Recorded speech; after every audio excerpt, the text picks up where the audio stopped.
can you tell us anything about the IPO rumors? No, I can't really say anything about that. And yeah, we don't want to comment on any rumors. Okay, all right, we'll leave that one out. Okay, so a couple of other things then. Just a couple of the questions people probably want to ask. Maybe heading to another big bull run. There's been lots, happening out there. Um, what is Coinbase doing to prepare? Because you have one of those unique challenges of a different need of, say, customer service and certain technology requirements for scaling based on very short periods of bull runs. You had a lot of difficulty in 2017, and I think it's understandable.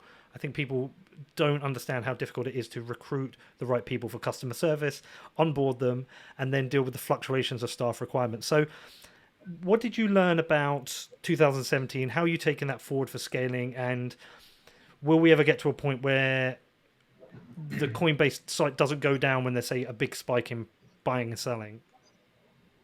Yeah. Yeah, so 2017 was definitely a challenging time period for us, and I think everybody in Bitcoin because of the scaling challenges.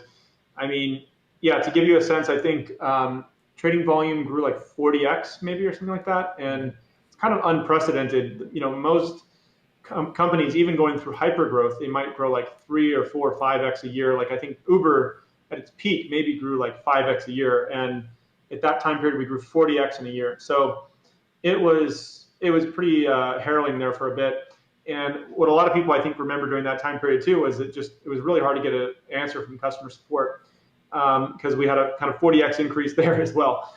And I remember one of the things we did was, in addition to bringing in like a whole new leadership team, we spun up a new support facility. I think we hired 300 people in 1 quarter, something like that, like contractors, right? So it was like, and they were all just like trying to get trained up and like, I mean, it was madness.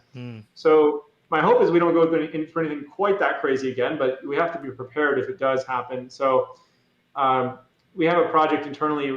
It's called Project Pamplona, which Pamplona is the city in Spain where they do the running of the bull. The running of the bulls, yeah. Yeah. So we're working a lot on scalability throughout the company in all aspects, right?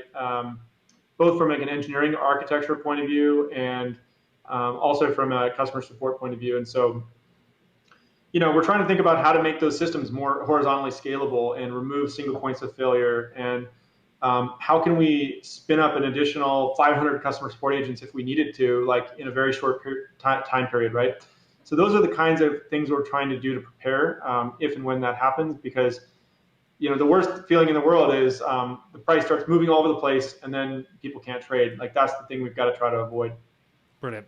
All right, Brian, we'll close out a couple of the questions. What keeps you motivated?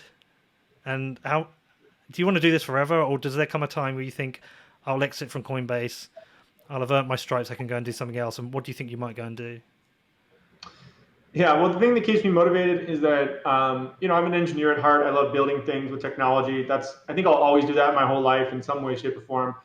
Um, Sometimes Coinbase is very stressful, and I've had to always remind myself to kind of like, it's a marathon, not a sprint, and like bring the executive team in who can help, like take time off when you need it. So I think, my hope is that Coinbase over time can be a company that has repeatable innovation. It becomes a portfolio of products. We can keep launching new things, and eventually end up, kind of like Alphabet or Berkshire or something, where we have like a holding company that has a portfolio of a lot of different cool things we're building with technology in the world. That's kind of my passion, and I think Coinbase is going to be a really important vehicle to do that for many, many years to come. And I hope I can be the CEO for decades or whatever. But hopefully I can also build other cool things on the side.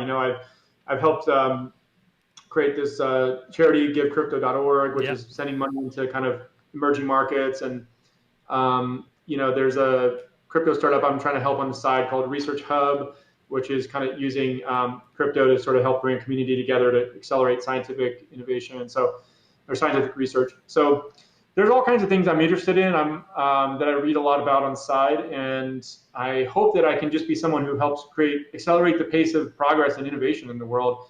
And I think financial services is like one of the best ways to do that, and economic freedom. So I'm excited to keep working on Coinbase.